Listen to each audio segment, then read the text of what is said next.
और यही वजह बनी कि कल सुनवाई नहीं हो पाई। चीजें ये ओवैसी साहब को और इन लोगों को समझना चाहिए कि ये जो कानून बीजेपी की हुकूमत ने काला कानून लाई, तो ये सिर्फ मुसलमानों को निशाना बनाने के लिए लाई है। और इसके लिए अगर मैं मेरे शहर को बेदार कर रहा हूँ तो उनको इतनी तकलीफ क्यों हो रही?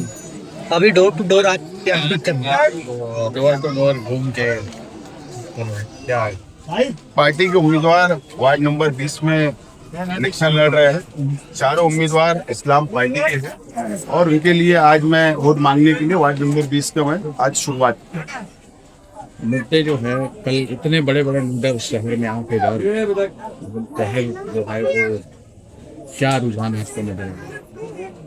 आप ही जायजा ले लो, मीडिया वाले जायजा ले ले, शहर की आवाम जायजा ले ले कि असेंबली इलेक्शन के वक्त भी मैं अकेला था और मेरे साथ शहर था। शहर के गरीब, शहर के मजदूर, शहर के बुनकर, शहर की आवाम, माँ बहनें सब मेरे साथ खड़ी थी। वही ये मेरी ताकत थी। और हमारे मुखालिफ लोगों को उस वक्त भी हैदराबाद से 4-5 एमएलए को यहाँ पर 10-10 दिन रखना पड़ा। ओवैसी बिरादरान यहाँ पर रहे, 2-3 दिन जलसा लिए। और अल्लाह का एहसान है कि आज भी शहर हमारे साथ खड़ा है और इसीलिए आज बड़े बड़े लीडरान को आना पड़ रहा है हमारा मुकाबला करने के लिए। ओवैसी ने कल जमकर तंकीद की आप पर, बोले हम जेब में लेके घूमते हैं। शुक्रिया। हैदराबाद से आके मेरे पे तनकीद करना, इसका मतलब मेरी ताकत का अंदाजा उनको है।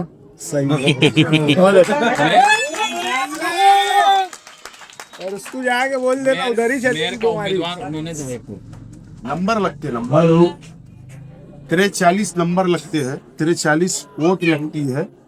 मैंने इसीलिए कहा ना कि आप अपने शहर का जायजा ले लो, हर वार्ड का जायजा ले लो। उसके बाद 16 तारीख को दूध का दूध और पानी का पानी तो हो जाने वाला है तो मेयर आपका बनेंगे इंशाअल्लाह।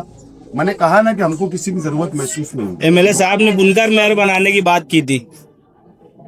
अब उनकी पार्टी का इंटरनल मामला है, वही जाने। बहरहाल मैं कल ही कहा हूँ कि हमारे 16 तारीख को जो नतीजे आएंगे, जो हमारे कारपोरेटर हजरात चुनकर आएंगे और हमारा पार्लियामेंट्री वोट सलाह मशूरा करने के बाद मेयर का उम्मीदवार निकले थे। कल उन्होंने ये भी कहा कि ये फिरका परस्त से ये खुद मिले हुए हैं। आज वर्ली में आज की चल रही है। वर्ली में शिवसेना के साथ में शिवसेना के साथ में एक वार्ड के अंदर उन्होंने गठबंधन किया अधिकृत राइटिंग। उसके बाद अकोला के अंदर हुआ, उन्होंने वहां पे सदर बल्दिया आजिद के साथ मिलकर बना लिया। तो ये खुल चुका है मुल्कों के सामने, महाराष्ट्र के सामने पूरी तरीके से खुल चुका है कि बीजेपी की बी टीम एमआईएम है। अब उन्होंने हम पे तनकीद नहीं करनी। मैं पहले आज भी बोल रहा हूँ, इंशाल्लाह मुझे शहर की आवाम पर से पूरी उम्मीद है। माहौल और वातावरण ये बता रहा है कि हमारे नंबर हमारे पास रहेंगे, हमको किसी के पास जाने की जरूरत महसूस नहीं होगी। आप जो मुद्दे लेकर चल रहे हैं एसआईआर का, जन्म दाखिले का, आपको लगता है कि उन मुद्दों पे से एमआईएम वाले भटका रहे आवाम को, आम आवाम को? ऐसा है कि ये मेरा शहर है और मैं यहाँ पैदा हुआ और यही मुझे मरना है और दफन भी यही होना है। तो मैं मेरे शहर को अगर बेदार कर रहा हूँ, कल की जो मुसीबत आने वाली है, तो मैं आज उनको बेदार कर रहा हूँ। और अगर हमारे पास पेपर कमज़ोर है, ये पेपर की कमी है, तो उसको पूरा करने के लिए, और अगर मेरी पार्टी, मेरे कार्यकर्ता, मैं खुद, अगर हम मिलकर शहर की आवाम की आइंदा मदद करने का वादा कर रहे हैं, तो उसमें बुराई क्या है? अब ये सिर्फ मालेगांव में एसआईआर होने वाला इससे तो नहीं है, बिहार में हो चुका, बंगाल में चल रहा है, गुजरात में चल रहा है, 10 रियासतों में चल रहा है। ये तो पूरे मुल्कों में होने वाली चीज़ है। ये ओवैसी साहब को और इन लोगों को समझना चाहिए कि ये जो कानून बीजेपी की हुकूमत ने काला कानून लाई, तो ये सिर्फ मुसलमानों को निशाना बनाने के लिए लाई है।